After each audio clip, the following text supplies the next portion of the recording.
Excelente día, soy la abogada de Ifilia Díaz y estamos aquí en Expansión. Somos más que una visa, empoderando a inmigrantes. Este es un episodio más en tu podcast y estamos súper contentos y dichosos de seguir teniendo esos invitados de honor. El día de hoy tenemos a Tomás Díaz, alias, y también llamado mi papá. Muchas gracias, papi, por estar con nosotros el día de hoy. Un honor estar aquí contigo, hija, con mucho gusto. Muchas gracias, papito. Has estado ya en mis en vivos, pero hoy vamos a estar hablando un poco más acerca de tu trayectoria como inmigrante en Estados Unidos, para poder dejar a ver a todos los inmigrantes que tenemos en este país que realmente la forma de vivir como un inmigrante no hay una receta. No, definitivamente. Y hay muchas formas de éxitos como inmigrante. Y este podcast se llama Más que una visa, porque una visa no nos tiene que definir. Y podemos encontrar el éxito de muchísimas maneras, más allá de si tenemos documentos, si tenemos papeles, si tenemos ciudadanía. Y el punto fundamental de este podcast es poder empoderar a la comunidad hispana e inmigrantes a su mayor potencial. Entonces, gracias, papi. De nada, hija. Con mucho gusto lo hacemos. Tu biografía. Tú naciste y creciste en México. Tú naciste en el estado de Guanajuato. Después te mudaste a la Ciudad de México, en donde cursaste una ingeniería y eres ingeniero químico farmacéutico por la Universidad de la UNAM. Posteriormente estuviste trabajando en la Ciudad de México. Tu último trabajo antes de mudarte a Estados Unidos fue con Bristol Myers Squibb, que fue una farmacéutica, una empresa farmacéutica, donde tuviste una posición de jefe de producción de cardiovasculares y posteriormente tuviste una posición de innovación continua.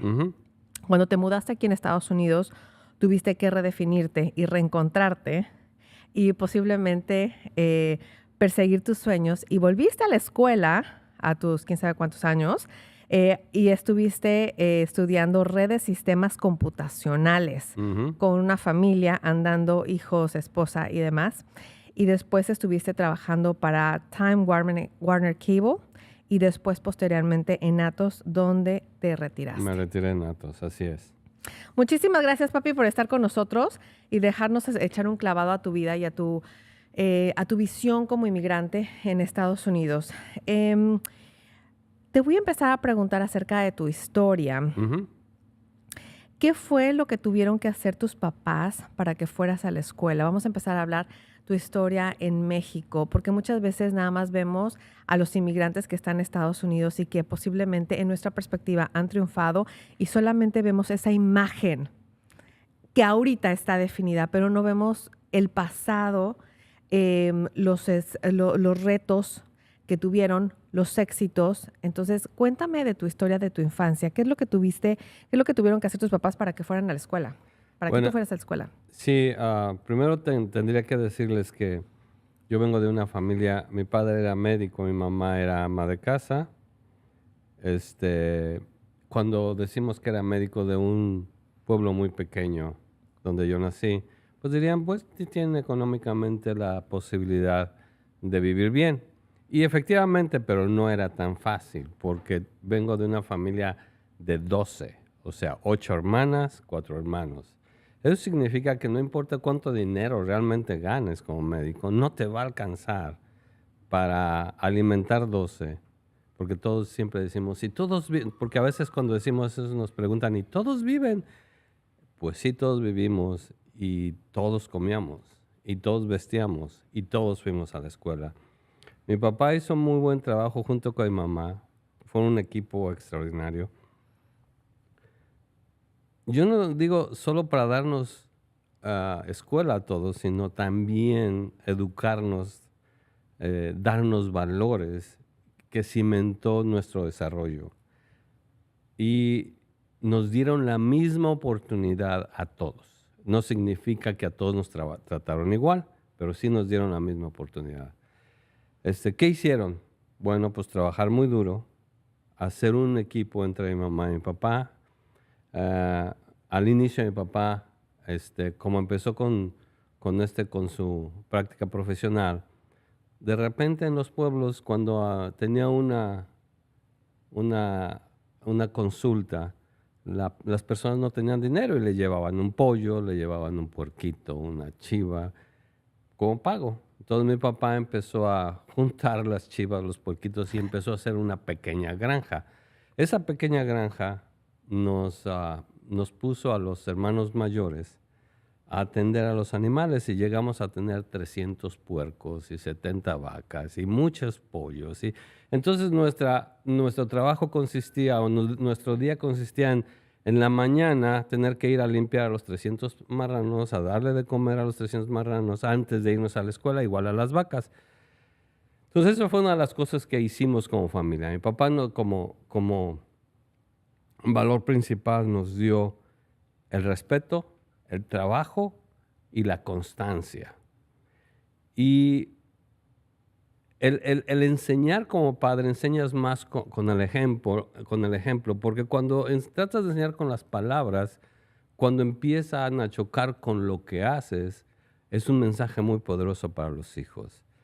Entonces un padre tiene que enseñar con las palabras, con los hechos, y esas palabras y hechos deben estar siempre en armonía. No pueden estar contraponiéndose. Entonces lo que pasaba en la casa era que nos levantamos muy temprano para poder contribuir a la economía de la casa. Nosotros nos dedicábamos a la granja. Mis hermanas le ayudaban a mi mamá. Hacían quesos después, hacíamos queso con la leche de las vacas, se vendía la leche, la que sobraba se hacía queso, se hacía mantequilla. Entonces se hizo una microempresa adicional a la práctica de mi padre. De esa manera, pues fue hasta los 18 años que yo viví con ellos y en ese momento, un tío mío le dijo a mi papá, si Tomás se quiere ir a la universidad, a la UNAM, soy Puma y seré siguiendo, puede ir a vivir conmigo, no te cuesta nada, ahí se queda y nada más será pues lo que tengas que darle para el No había una transporte. universidad donde estabas. No, allá en México los campus no existen. Hay una o dos universidades muy modernas, modernas en el sentido que han sido hasta los últimos años, que ya tienen campus, pero allá en las universidades tienes que ir a la universidad, te transportas en el transporte, no teníamos carro ni pensarlo. Y entonces yo me transporté a los 18 años a México y eso fue lo que hacía mi papá, lo que hicimos con mi papá. Y después, cuando yo me salí, tomaron digamos, mi representación, mis hermanos más chicos, ¿no? Hasta que llegó un momento en que la granja tuvo que, de alguna manera, cerrarse porque ya no había manos. Pero también al mismo tiempo la cantidad de personas que dependían de mi papá iba bajando poco a poco. Entonces, ¿no creciste con papá y con mamá todo el tiempo?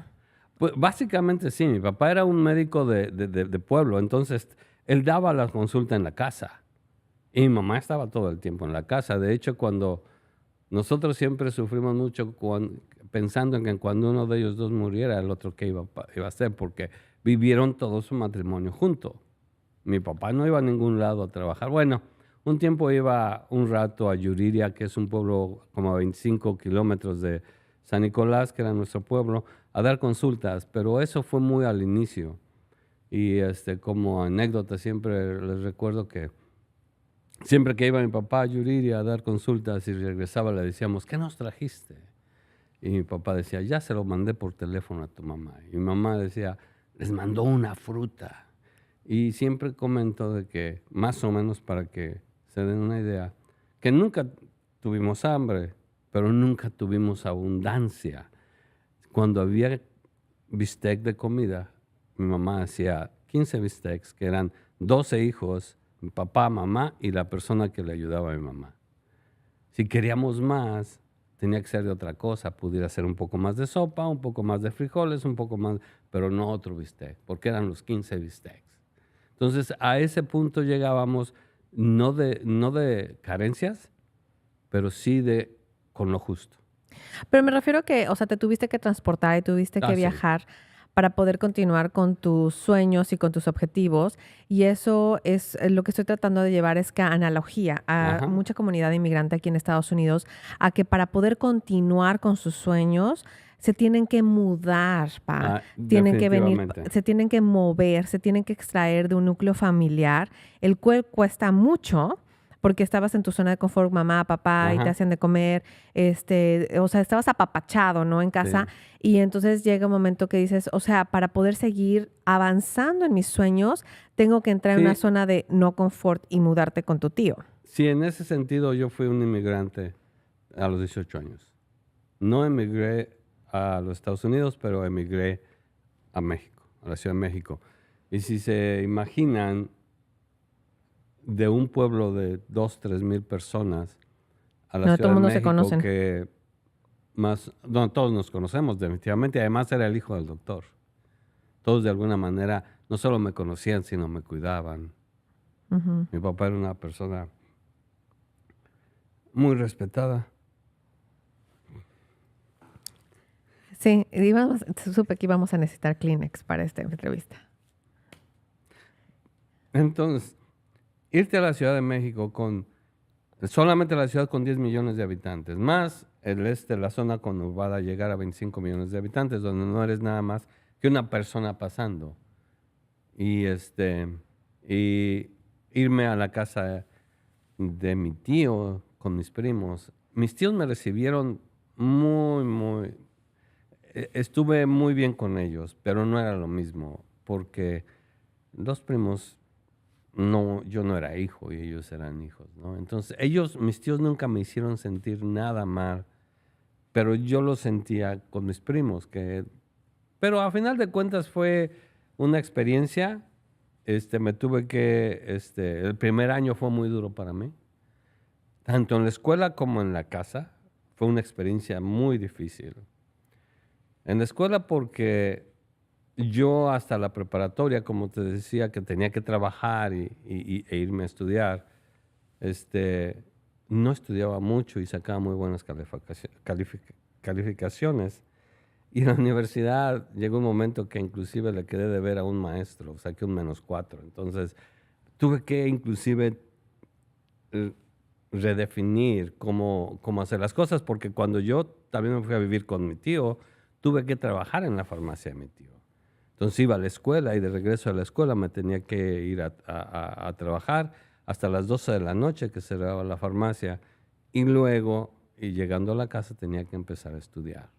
Entonces tuve que, de alguna manera, reordenar mis horarios para que pudiera estudiar mucho más y poder llegar Cuando a... estabas pasando todo eso, y me hace pensar mucho de mis clientes que me cuentan esa transición, ¿no? Que muchas veces mandan a muchachos Ujú. de 18 años, 15 años, 14 años a Estados Unidos para que continúen estudiando, pero también estos muchachos a la misma vez quieren estar trabajando para mandar dinero a casa y se empiezan a ver en esta misma dicotomía, ¿no? Sí. En donde tengo que trabajar para estar contribuyendo a la casa, pero también tengo que estudiar, pero también soy súper chavo. ¿Cómo le hago? Porque ya no tengo mis papás aquí y estoy en una casa ajena.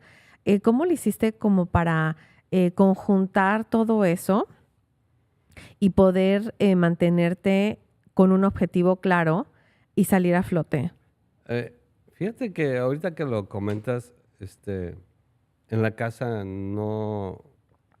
nunca se puso en duda que una de las cosas que teníamos que hacer era ir a la universidad y, y a partir de ahí hacer nuestra vida, ¿no? Cuando llegué a la Ciudad de México, el primer año me fue muy difícil. El segundo año, mucho menos porque, primero, Raúl, mi hermano, que es un año menor, también se mudó a la Ciudad de México. Con otro tío, pero de alguna manera ya podíamos como que un día a la semana estar juntos. Y además yo empecé a hacer amigos en la universidad.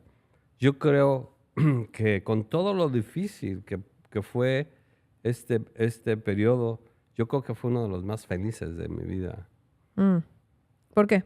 Porque Aún con todos los problemas que tenías, no tienes responsabilidades muy grandes. Te tienes a ti solo y nada más tú eres tu única responsabilidad. Ya cuando uno se casa y empieza a tener hijos, entonces sí empiezas a saber qué es la responsabilidad. Y el problema es que muchas veces uno no vive el presente y cree que ese presente es lo peor que le puede estar pasando a uno, y eso no es cierto. Y a veces no lo disfruta. Tan es así que si tú te fijas, por ejemplo, en el caso de nosotros, hay un grupo todavía ahorita con las redes sociales, hay un WhatsApp de nuestra generación. Y todos nos acordamos de los torneos. Yo jugaba fútbol, como todo el mundo en México, yo supongo. Yo jugaba fútbol y jugaba básquetbol y hacíamos torneos del pavo y se hacían en la universidad, se hacían torneos de esto, íbamos al estadio y con todas las carencias que podíamos tener, porque luego había veces que no traíamos ni dinero ni para un taco y nos pasábamos hambre, pero disfrutábamos mucho. Y yo creo que también depende de lo que tú definas como éxito.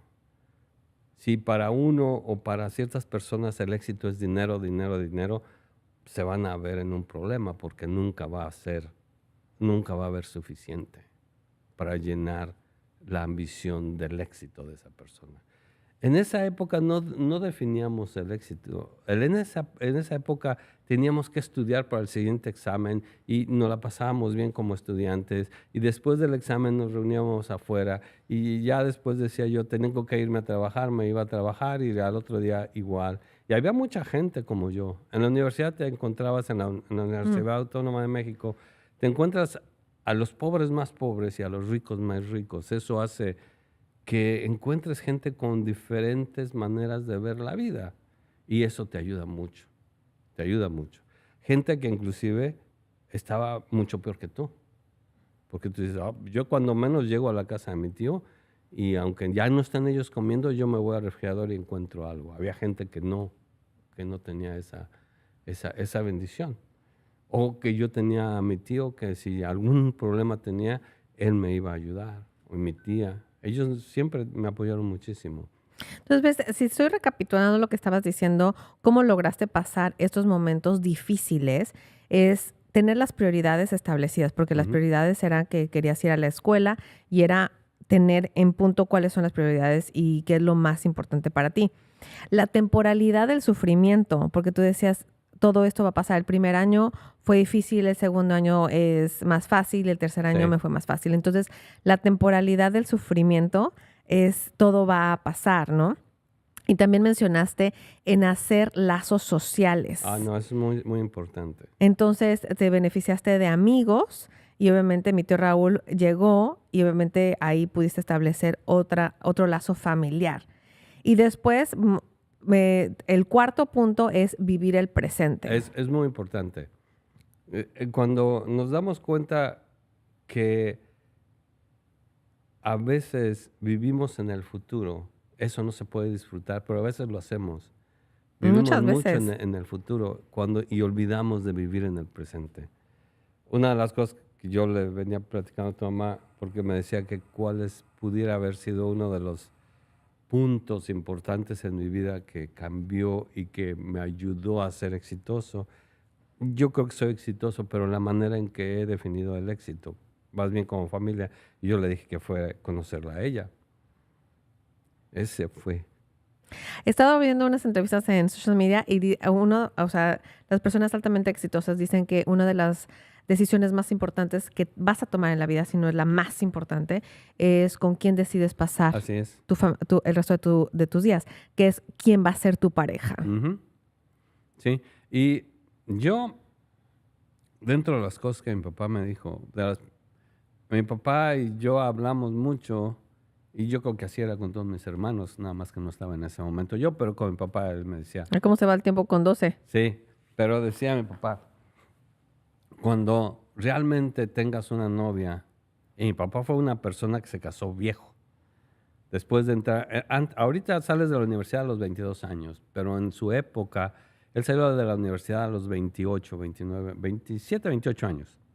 Y luego fue a hacer su servicio a ese pueblo que les digo. Y después del servicio se tituló Y después de titularse, entonces mi abuela le dijo, ya te titulaste, ahora ya te vas a casar. Y encontró a mi mamá, ahí en el mismo pueblo, era hija de su vecino, de don Jesús María. Y mi mamá tenía 17 años. El 30, ella 17. Exacto. Entonces, mi papá me decía, cuando estés ya pensando en casarte y tengas una novia, es muy importante que vayas a su casa, hijo, y veas a su mamá. Dice, y si lo que ves ahí te gusta, es la mujer adecuada. Y yo la primera vez que vi a Nachita, Mi abuelita. se enojó conmigo, me dijo que tenía los pelos muy, muy largos. Bueno, es que eras hippie. No exactamente hippie, pero tenía el pelo muy largo. Pero ese fue uno de mis momentos. Después de eso ya pasaba mucho tiempo con tu mamá, obviamente. En la universidad, En la porque ahí la universidad, conociste. y obviamente eso ya me pasó al siguiente punto, que de alguna manera sí vivíamos en una época de no de falta de cosas, no teníamos para comer. A veces las anécdotas son de que llegábamos, traíamos para el pasaje de regreso y tu mamá vivía se tenía que tomar otro camión para llegar a la casa de sus tíos, también vivía con los tíos, y teníamos 3 pesos y con eso comprábamos un taco al pastor o un hot dog. Entonces comprábamos un taco al pastor, un hot dog y lo partíamos a la mitad. Y a ¿Los la dos? mitad, sí. O sea, uno para los dos.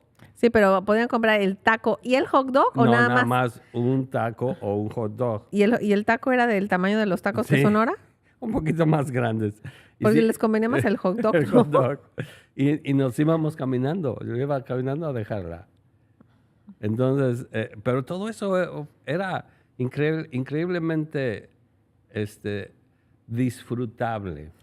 Y no te Les dabas alcanzaba cuenta. por una mordida de Sí. taco. Y no te dabas cuenta. No te dabas cuenta en ese momento. Hasta ahora, ¿no? Que dices, era lo mejor. Mm, Tus responsabilidades eran esas. nada más. Sí, nada más. Vamos a pasar un poco a cuando ya se vinieron. Sí. O sea, es un brinco largo. Nada más te comento una cosa. A ver, pues. Cuando terminamos la universidad, yo trabajé primero para una de las compañías que a mí me gustaría decir, es Química Hex de México. Es una compañía alemana, yo estuve ahí 20 años. Y luego a Bristol Myers Squibb, que es una compañía gringa. Entonces, no la quiero dejar fuera de mi currículum porque fue muy importante. Cuando yo estaba trabajando ahí fue cuando naciste tú, en mi primer año que estaba trabajando ahí. Y es una compañía muy importante para mi formación. Entonces, lo quería comentar. Y estaba trabajando en Bristol Myers Squibb cuando nos venimos para acá. Así es. ¿Y por qué se decidieron venir? Decidimos venir por la oportunidad que teníamos de llegar a un país con un sistema educativo que nos permitiera, de alguna manera, darle una mejor oportunidad a uno de ustedes. A Tom. Tom fue un problema para nosotros en cuanto a la escuela, ¿no? Y fue por su problema de HDAD, De su déficit de atención. de atención, que en México no era fácil de alguna manera llevarlo con cualquier escuela, siempre iba a haber problemas. Y eso fue lo que porque nosotros en nuestros trabajos, tu mamá estaba muy bien, yo estaba muy bien, nos iba muy bien, económicamente nos alcanzaba bastante bien. Tú ya Eso ya estabas en la es- universidad. Sí, esto ya es como... Yo tenía ya como... No. No, tú ya estabas en la 20. universidad. Sí, cuando- bueno. ¿sí? O sea, desde el punto de que no les alcanzaba para 2 tacos o más Ah, no, tacos, ya, para el punto de que nos tuvimos que venir, obviamente habían trabajado ya mucho, Sí.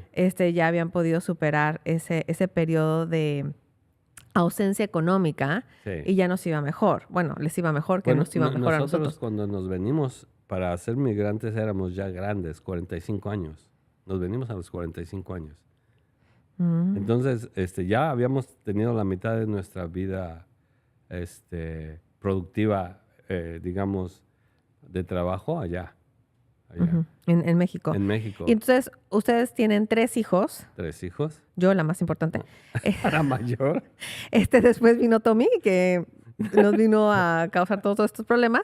Y después Pedrito, que fue el pilón, ¿no? Sí. Entonces, ¿cuándo se dieron cuenta de que empezaron a tener problemas con Tommy por su déficit de atención?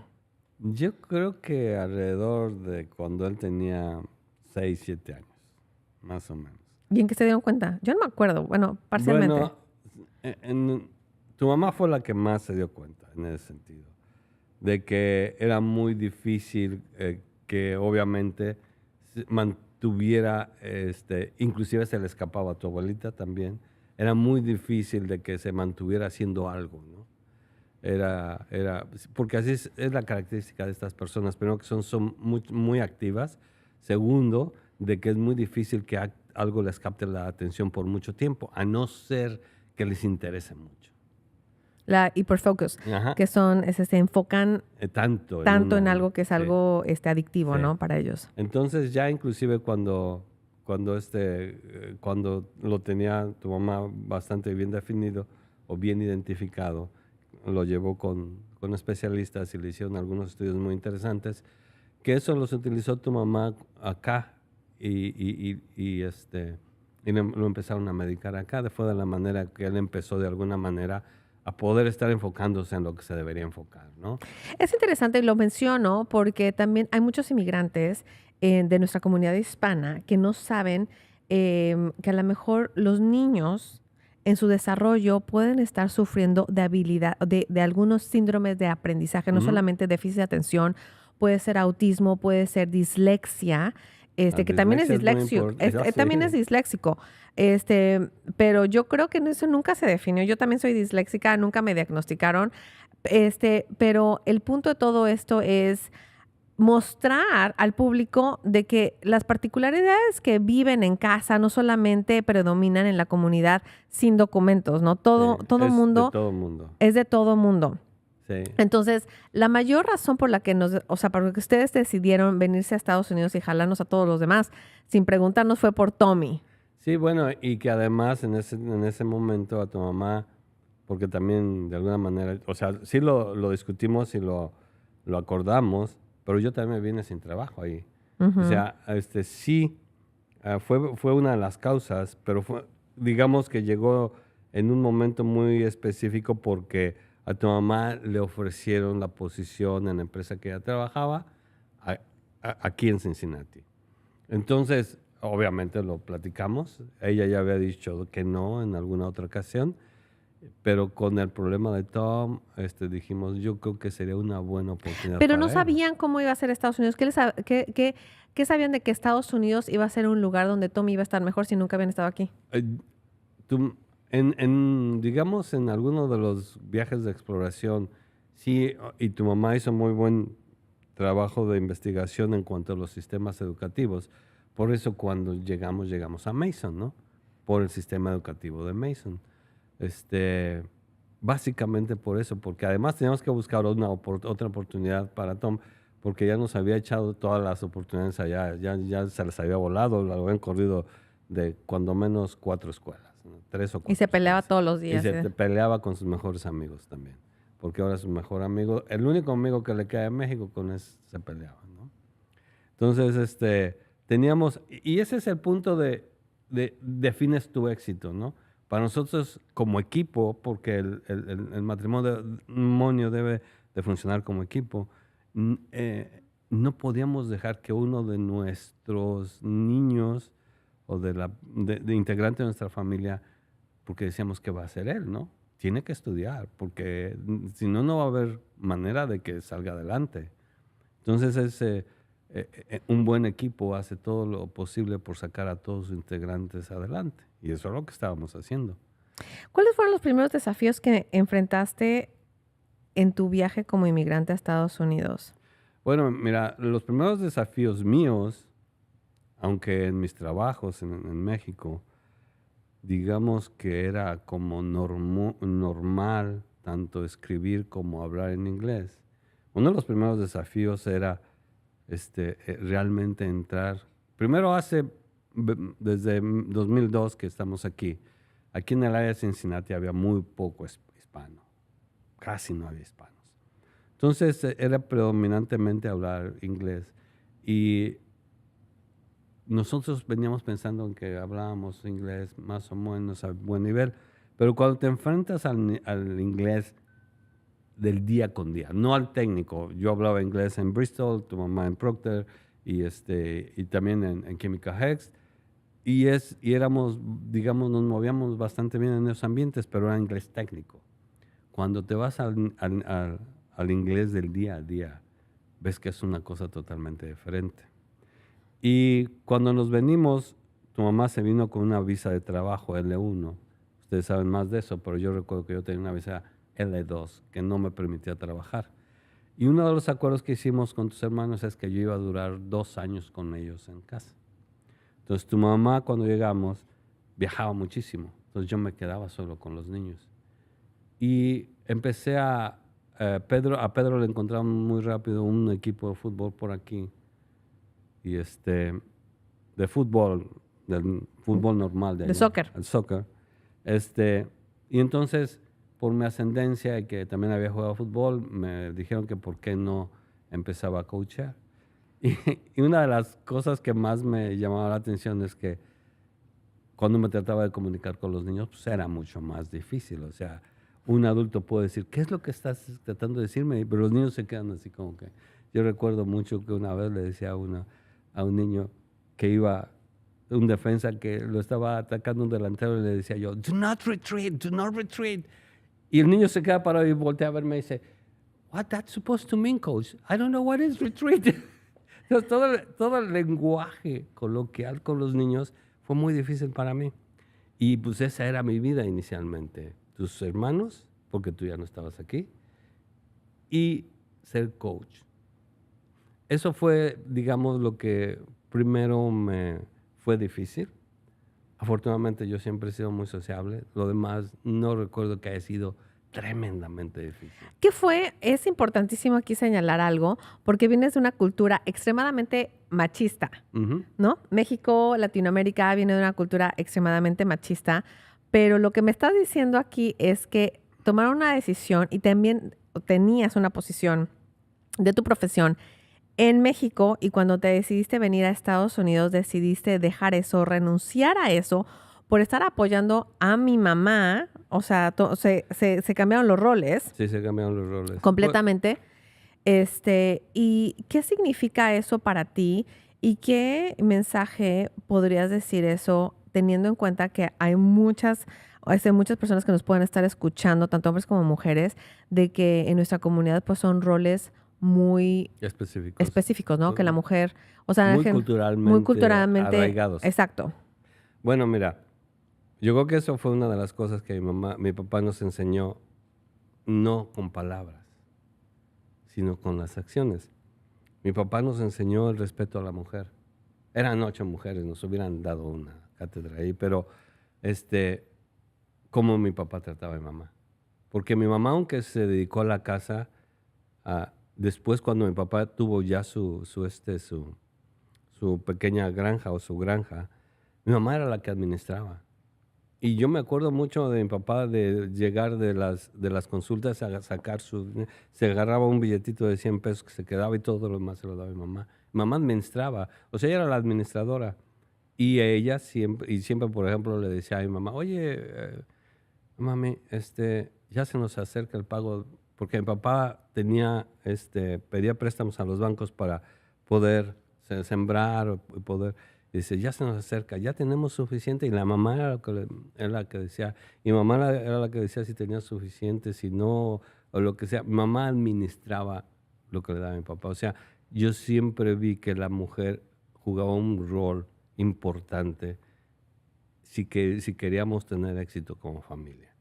Y yo no switché los roles con tu mamá. Tu mamá siempre tuvo el suyo bien definido en la casa, siempre trabajó. Y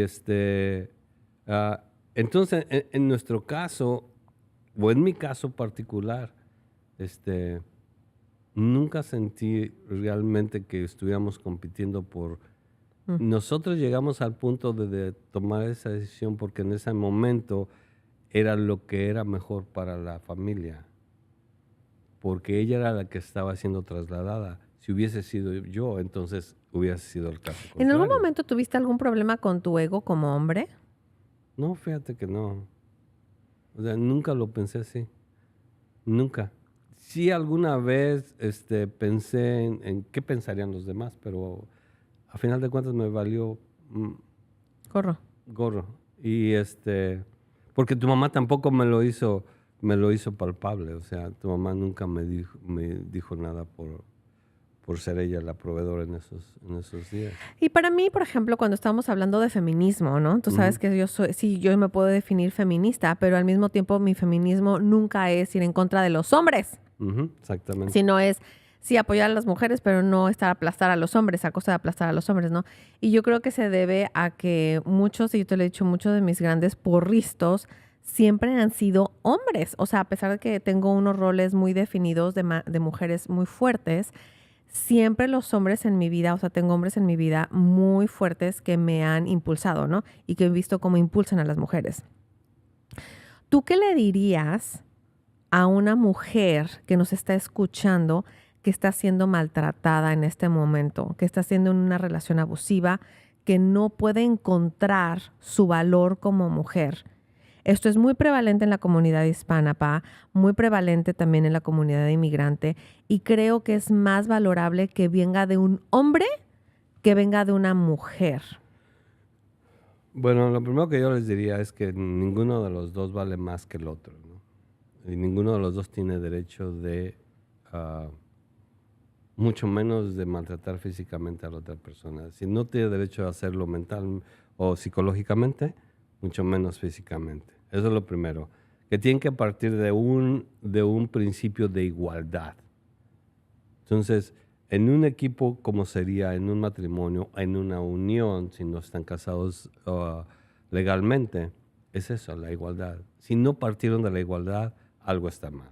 Entonces, primero tienen que hacer un examen de conciencia y valorarse a ellas mismas. Pero ¿cómo lo pueden hacer si han sido aplastadas tanto en su autoestima? Es que no importa, si tú no te quieres ayudar, nadie te va a poder ayudar. O sea, si dices, ok, vamos a llevarla a tratamiento con un psicólogo, pero tampoco tienen, o sea, tampoco hay esa oportunidad y tampoco se les va a presentar, porque si es tan agobiante la dominación del hombre en ese momento, no los va a dejar ir.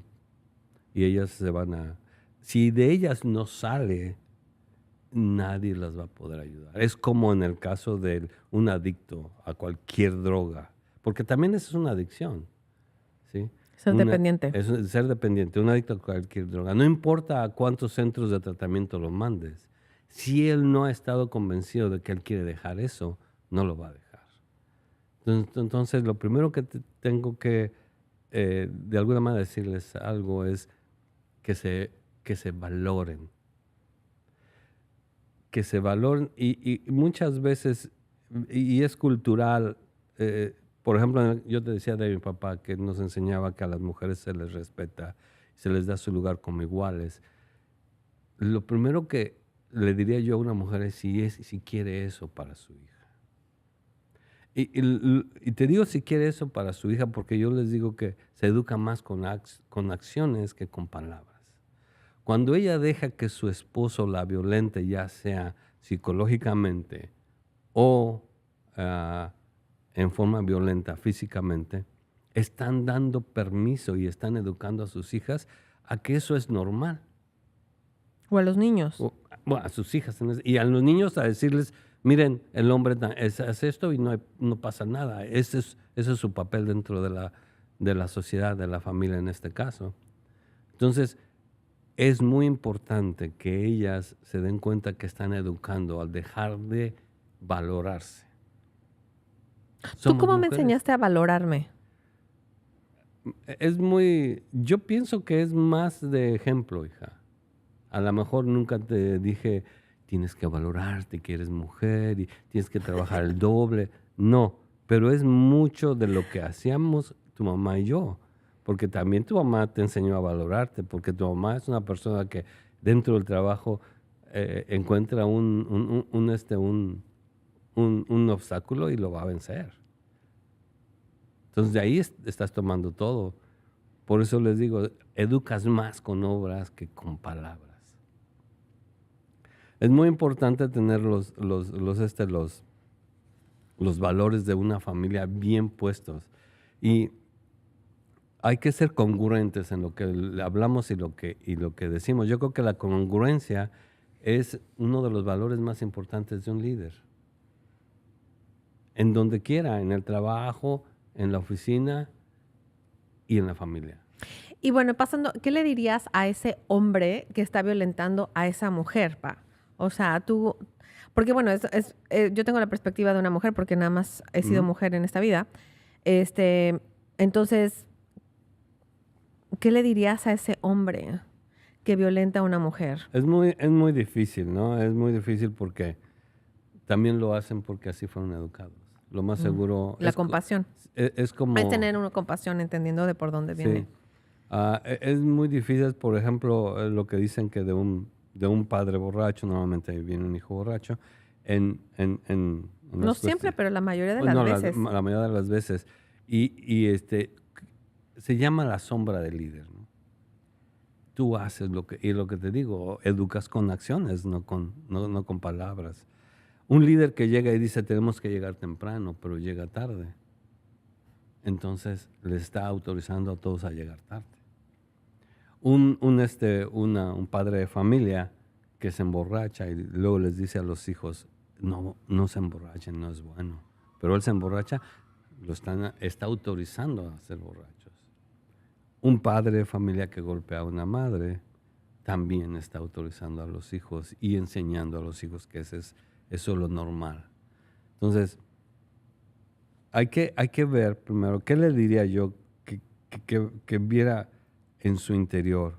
Y si tiene hijas, lo primero que le tendría que decir es, le estás enseñando a tu hija en que ese comportamiento es normal y lo va a aceptar de su futura pareja. ¿Te gusta? ¿Sí? Adelante. Y yo lo que diría ahí es, si tendría que haber una separación. O sea, finalmente nadie ha venido a este mundo a sufrir. Para eso no nos trajo Dios a este mundo. Si ellos están sufriendo, porque el que esté pegando tampoco lo hace feliz. Uh-huh. El que está pegando tampoco lo hace feliz. Lo está haciendo porque ha sido enseñado a hacer eso. Probablemente sí haya gente que esté desviada. Pues, que se desviada, que sí la hagas feliz. Que sí lo disfruten, ¿no? Y también, porque sí siempre dicen que para que haya un masoquista, hay ¿cómo se llama el otro? Es el masoquismo, siempre... Pues el abusado, ¿no? Para que haya un abusado, hay un abusador. Uh-huh. Entonces, se tiene que eliminar, de algún lado se tiene que romper ese ciclo. O es la mujer o es el hombre, cualquiera de las dos. O son los hijos. Hasta que un hijo dice, ¿sabes qué, papá? Pero hay que romper esos círculos. Yo les invitaría a los hombres a pensar en qué quieren en el futuro para sus hijos, porque están tomando los ejemplos de educación que les están dando.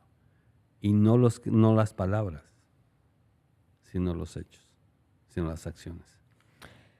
Y otra vez regresando a cuando llegaron aquí a Estados Unidos, uh-huh, y tu trayectoria como inmigrante, gracias por esas palabras. Yo creo que son súper importantes. Porque te comento, de todos mis clientes, bueno, tú sabes que me dedico mucho a la representación de víctimas de crimen. Uh-huh. Y una de las mayores victimizaciones que veo es un abuso sexual y abuso doméstico, ¿no? Entonces, y venimos de una comunidad en donde es muy prevalente, muy aceptado por los roles sociales que tenemos, es muy arraigado. Entonces, yo no veo eso en casa, gracias a Dios nunca lo viví. Y no solamente eso, te estoy diciendo que veo lo opuesto, uh-huh, donde los hombres siempre estaban apoyando a las mujeres, donde había grande respeto a las mujeres, donde hay valoración de lo que traemos las mujeres a un núcleo familiar, a la sociedad como tal, y hay mucha valorización, hay mucha protección a la mujer. O sea, yo me acuerdo cómo mis abuelitos trataban a mis abuelitas, cómo tú tratas a mi mamá. Entonces yo digo, bueno, esto sí es palpable y se puede extrapolar, ¿no? Uh-huh. Entonces, muchas gracias por esa aportación, Pa. ¿Cuál crees que fue el factor más importante que contribuyó a tu éxito en Estados Unidos? Y bueno, vamos a decir cómo defines éxito, ¿no? Porque Sí, esa es una definición personal. esa es la situación. ¿Cómo definimos éxito? Yo creo que, siendo realmente sinceros, yo te dije que yo tuve una infancia un poco difícil, pero no infeliz. Fui sumamente feliz en mi infancia. Fue difícil porque había que trabajar, ¿sí? Nunca me Pero es un entró... trabajo duro. Es trabajo. Nunca me entró a mí en la cabecita algo así de que, ¿qué defines por éxito? Yo simplemente sabía que de acuerdo a nuestras costumbres y a los valores de nuestra familia, no había como una duda de que yo no iba a ir a la universidad. Entonces, y eso es muy importante en todas las familias, cuando a los hijos se les habla naturalmente de la educación y que el siguiente paso es ir a la universidad, para ellos es normal y no dejar una educación trunca porque es que no tenemos dinero. ¿De dónde va a salir el dinero? No lo sé, se piden préstamos. Pero la mayor inversión que puedes hacer es la inversión en ti mismo. Y tú lo sabes bien. Tú tomaste préstamos para ir a la escuela. Y esa fue una inversión en ti misma. Yo también tomé préstamos para ir a mi segunda carrera. Pero yo creo que lo más importante para nuestro éxito como familia, primero fue eso, que sí yo definía muy en mi subconsciente que mi éxito dependía del éxito de mi familia. O sea, yo iba a ser exitoso si mi familia era exitosa como familia. No significaba que todos mis hijos fueran profesionistas, sino que fueran buenas personas. Porque una cosa es ir a la escuela y que tengas ese, y otra cosa es que realmente llegues, porque pues hay muchas veces que dices, yo quiero, pero no puedo. Me gustaría hacer esto, pero no puedo. Fue algunas personajes muy interesantes para ver el no siempre querer es poder, ¿no? Pero, pero depende de qué definas como éxito. Nosotros nunca definimos el éxito como tener mucho dinero, sino que nuestros hijos fueran personas de bien y que nuestra familia fuera la mejor familia posible de acuerdo a nuestros valores. Si tú te fijas, la familia de tu mamá y la familia de mi mamá, de mis padres, también son muy, muy parecidas en valores. Tenían valores muy semejantes. Yo creo que eso es muy importante para que tú como persona te puedas llegar al éxito. Entonces, lo que escucho, Pa, es que el factor más importante que contribuyó a un éxito en Estados Unidos son los valores que implantaron como familia. Y tener una familia para caerse en los momentos difíciles, para recargarse en los momentos difíciles. Yo recuerdo muy bien, había veces que tu mamá y yo teníamos que decir, ¿por qué nos vinimos a Estados Unidos? Porque al inicio, con el sueldo de tu mamá no la vimos difícil. Y tenía buen sueldo, porque en Estados Unidos las cosas cuestan más caras. Sí, pero a final de cuentas no nos alcanzaba como nos alcanzaba en México. ¿Pero por qué era eso? Pues porque ya era nada más un sueldo, ya teníamos 2 sueldos. Mm. Entonces llegaba un momento en que nos sentábamos y decíamos, ¿por qué nos vinimos? ¿No fallamos en algo? Y entonces empezábamos a hacer, ¿cuál fue la primera, digamos, el objetivo primordial por el que nos venimos? Y era Tom. ¿Y cómo va Tom? Pues ahí va en la escuela. Pues entonces vamos bien. Teníamos que tocar tierra, teníamos que decir, ¿vamos bien? El objetivo de venirnos fue el adecuado, ¿vamos bien en ese objetivo? Eso yo creo que fue, pero fue mucho el trabajo en equipo en la familia. O sea, no fue porque uno puede fallar, uno puede flaquear, y entonces está el otro que dice, no, mira, ahí Tomás va bien en la escuela, ya va a salir de high school y antes no podía ni terminar la primaria, entonces ahí va. Eso es muy importante de que aún con cualquier tipo de persona haya una revisión de las metas a corto y largo plazo. ¿Y qué pasaría con las personas que a lo mejor no tienen una familia, que son padres solteros, madres solteras, ¿no?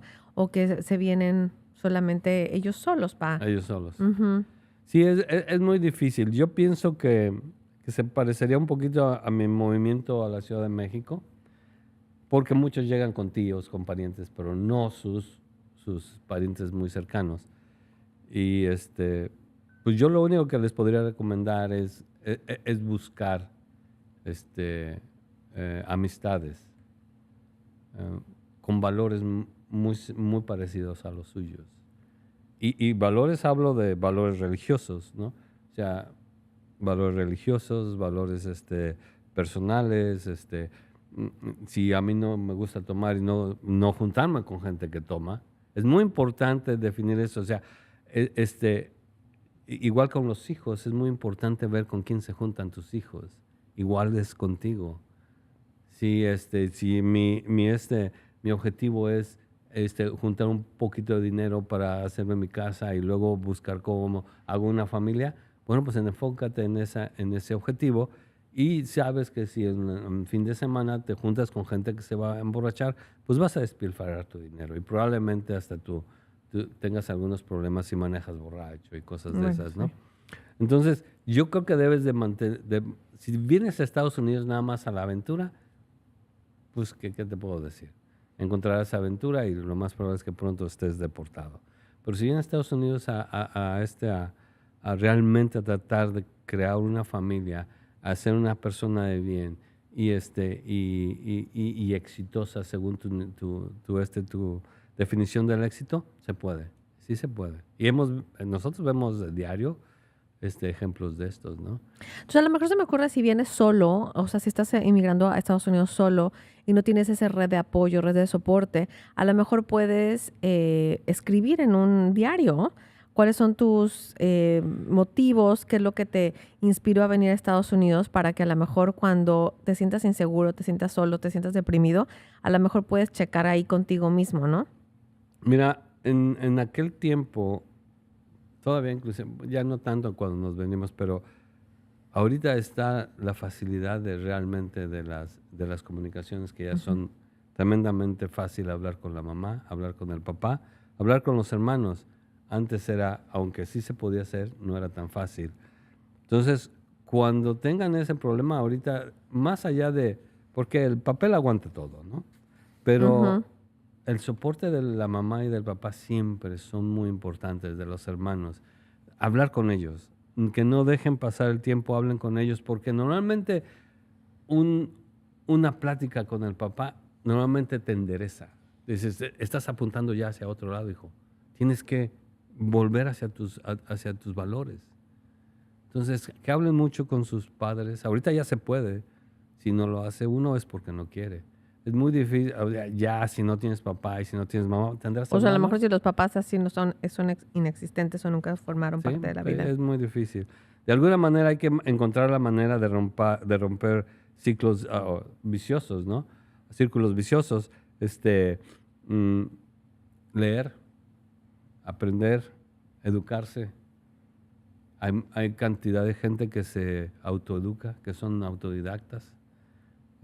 Pero depende de lo que quieres de tu vida. La vida nada más tenemos una. ¿Qué quieres de ella? Y te tienes que autodefinir. Es lo mismo que te digo con las mujeres y los hombres. Se tienen que definir, se tienen que quererse.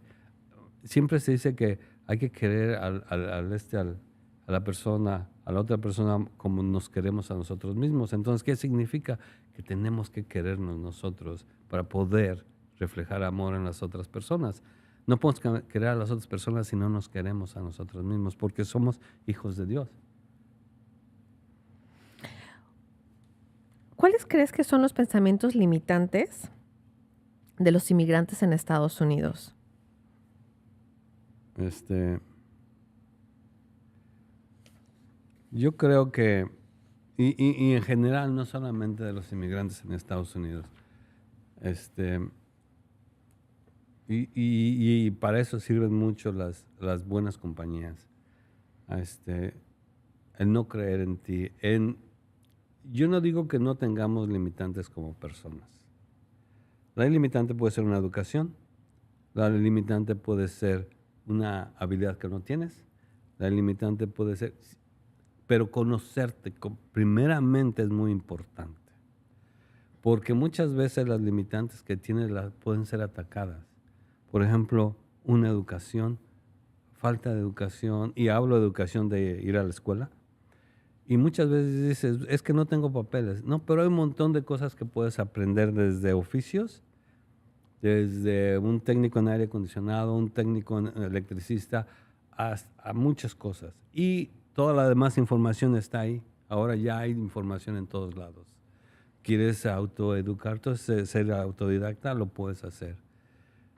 Pero primero te tienes que conocer y primero tienes que forjarte cierto tipo de metas pequeñas, a plazos muy cortos y irlas refrescando.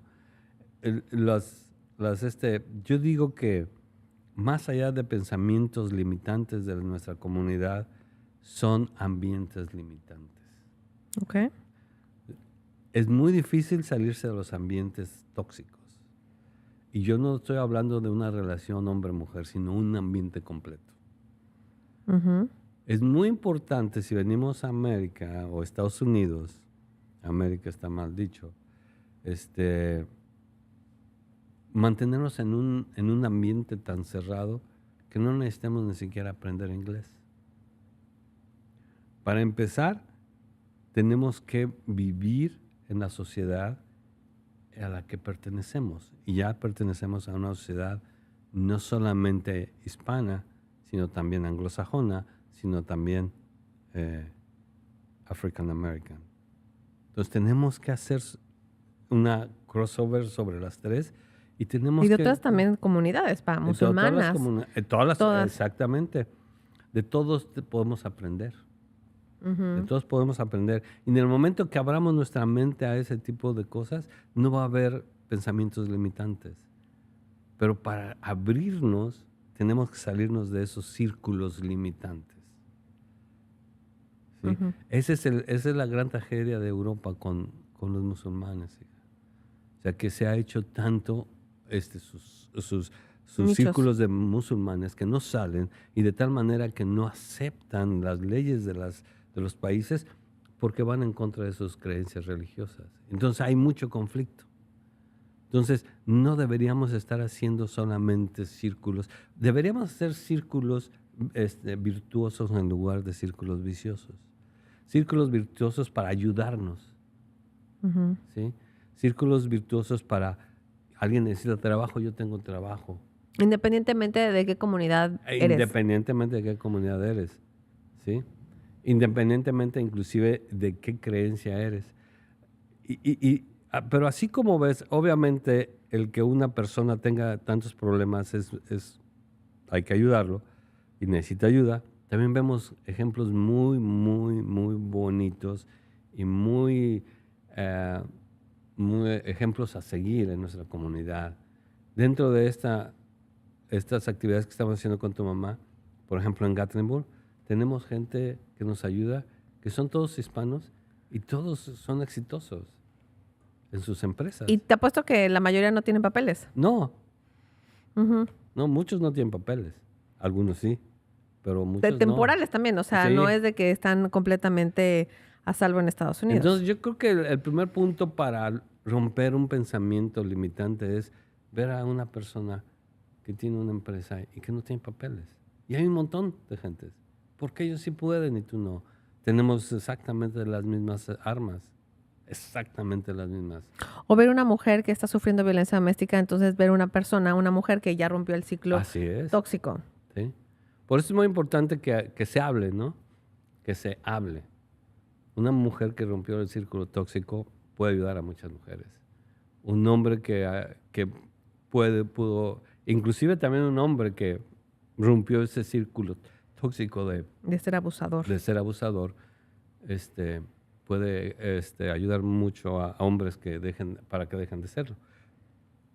Pero más allá de todo eso, yo creo que si uno no quiere dejar de ser abusado o abusador, no importa la ayuda que le estés prestando, tiene que empezar desde adentro. Eso es muy cierto. Quiero las últimas preguntas. ¿En algún momento tú te has sentido discriminado o has sufrido de discriminación en Estados Unidos? Mira, cuando Es que depende mucho de la persona también. O sea, la discriminación es la discriminación y la tenemos en México también. O sea, nosotros somos mexicanos y también discriminamos mucho a la gente que... De bajos recursos. De bajos recursos, de diferente raza, que son de los pueblos originarios, etcétera. Pero aparte de todo, o sea, los comentarios es de que muchas veces en mis llamadas ayudando a gente con sus problemas de sus network. Cuando estabas trabajando aquí. Cuando estaba trabajando yo aquí, después obviamente notaban mi acento, porque eso es muy difícil de quitárselo. Y decían, el primer comentario era, quiero hablar con una persona blanca, con una persona americana y con una persona que sepa del tema. Y yo, mi segundo comentario era, ya la tienes. Soy americano, soy blanco y tengo los conocimientos. Entonces, depende de cómo te sientas, cómo sientas tú, cómo te llega la discriminación de la otra persona. Es qué tanto crees en ti. Uh-huh. Sí es feo que haya discriminación de la otra persona hacia uno, pero yo pienso que la discriminación te llega si tú dejas que te llegue. Y entonces yo les decía, si quiere yo le puedo pasar a otro, pero pues si tiene otro tiempo de espera de otra media hora, o nos dedicamos aquí a comunicarnos y le puedo ayudar con su problema. Generalmente el 95-96% de las veces decía, bueno, le voy a explicar el problema. Sí, claro. Y terminábamos en buenos términos. Es muy importante que sepamos cómo responder a una discriminación. A ver, cuéntame, ¿cómo podemos saber cómo responder a una discriminación? Porque sabes que yo no soy como tú en eso, porque yo me quiero ir a los golpes. Yo quiero que rueden cabezas y que haya sangre. Bueno, eso lo saqué de mi mamá. Para empezar, por ejemplo, si estás en un ambiente laboral, la discriminación, inclusive por reglamento de las empresas en general, no debe existir, ¿no? Y bueno, ya hay agencias que se dedican a protegerte y demás, ¿no? Pero si estás en el supermercado del cliente, demás, esa. Sí, ahí es que, primero, es muy importante. Si ves una discriminación, yo creo que ahí es cuando necesitas de alguna manera ser inteligente y responder de acuerdo a la persona. Porque hay discriminaciones que no se deben de responder. Y decírselo, no vale la pena que yo te responda. ¿Quieres que te lo diga en español? ¿Quieres que te lo diga en inglés o en otro idioma? Pero no vale la pena. Porque los únicos que vamos a salir perdiendo somos nosotros. Porque el sentimiento que te va a quedar, no importa lo que le digas, no importa lo que hagas, va a ser el mismo. El que se va a envenenar eres tú. Y él ya está envenenado, déjalo. O sea, mientras él no quiera realmente, venimos a lo mismo. Si él no quiere removerse ese sentimiento de su corazón, de su alma, no lo va a remover, no importa lo que tú hagas. Simplemente pelea por tus derechos. O sea, simplemente si va en contra de alguno de tus derechos, si te está afectando en algo, lo peleas. Y punto. Pero pelea por el derecho. Esa persona nunca va a dejar de discriminar. Entonces, no puedes ir por el mundo pensando en que vas a cambiar a todos.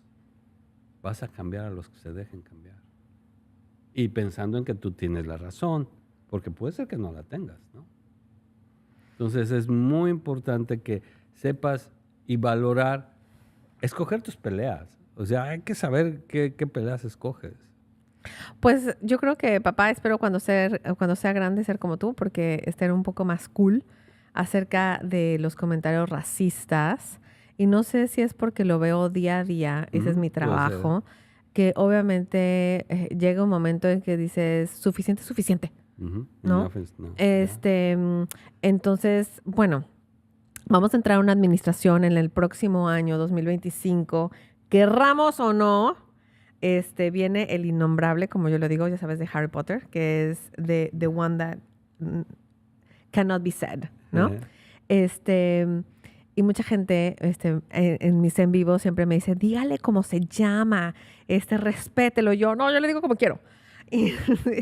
Pero bueno, viene este señor en donde está infundando muchísimo terror, o sea, falta de respeto hacia las minorías, en donde ha dado muchas plataformas y es donde lo hemos escuchado más. Fíjate que ya, estas elecciones nos dieron una buena lección a todos nosotros. Y de las minorías que ya pasó a ser la primera minoría en Estados Unidos, los hispanos, que tampoco está bien dicho latino, no hablamos latín, hablamos español. Entonces, los hispanos fue la minoría que más creció en voto a favor de Trump. Entonces, no nos podemos quejar. O sea, a final de cuentas, los pueblos tienen los gobiernos que merecen. Y los hispanos, nosotros contribuimos a que se reeligiera. No personalmente, pero como grupo contribuimos. Desgraciadamente, también en ese sentido, tiene que ver mucho cómo se comportó el último presidente demócrata.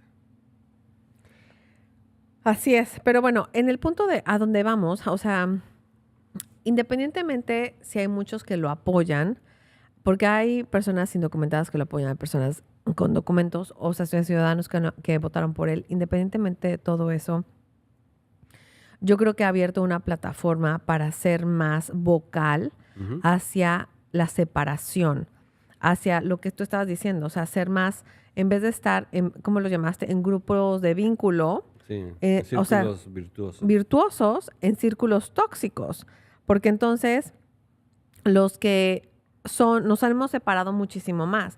Entonces ya no hay en un punto de contacto de comunicación. Entonces es justamente ahí donde yo veo más en que apuntan al hispano, o sea, apuntan a los que se supone que están quitando los trabajos, hay una mayor discriminación. Entonces, para mí es muy importante que la comunidad sepa que todo el mundo, por alguna razón, hemos pasado alguna discriminación. Hay muchas también personas blancas en Estados Unidos, a lo mejor por alguna deficiencia física, algún diagnóstico también físico que pasan discriminación, también por su preferencia sexual, también pasan discriminación. Entonces, la discriminación no solamente es de los hispanos o de los inmigrantes. Tenemos que saber conllevar con eso. Y yo creo que lo que dices es muy, muy acertado y también muy sabio en entender que el veneno es de quien lo está dando, no de quien lo recibe. Si lo recibes, te envenenas.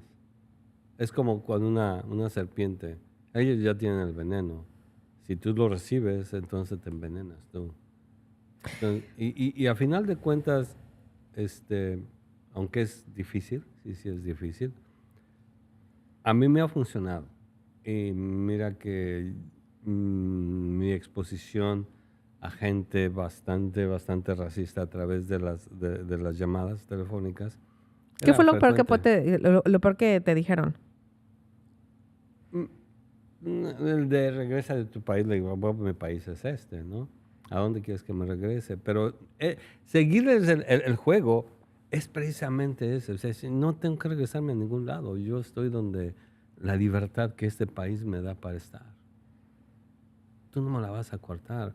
Y seguirles el juego es seguirte envenenando. Así está bien. Y si definitivamente, en el caso mío era, si definitivamente no quieren hablar conmigo, bueno, te pongo en espera que te llegue. Porque se pone en espera y como maldición le tocaba a otro hispano.